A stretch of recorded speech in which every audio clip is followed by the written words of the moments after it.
في بالك اللي ساعات تصير لك مرة تشوف خينتك وتقول نعرف نعمل ما خير من هيك، ما عطيتهاش حقها، ولا ديما تحس اللي تنجم تعمل لما ما وصلتش. راهو عندك حاجة في مخك اسمها متلازمة المحتال. الحكاية هذه تصير برشا وين الواحد مهما ينجح ديما يشكك في روحه، يقول أني ما نستاهلش، صدفة صارت، ما عملتش حاجة كبيرة، ويولي كل ما يقدم خطوة يرجع لتالي، خاطر يحس بالذنب ولا بالخوف اللي الناس تكتشف اللي هو ماهوش قده.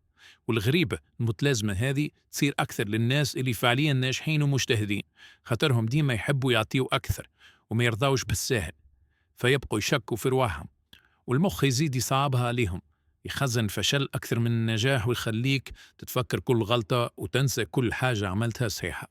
الحل إنه كل ما يجيك الصوت الداخلي يقولك ماكش قدها، قل له لا بالعكس، أني نعرف قداش تعبت ونستاهل ونجم نوصل أبعد من اللي أني فيه، راك ماكش محتال وأني مجتهد وعندي ثقة في روحي.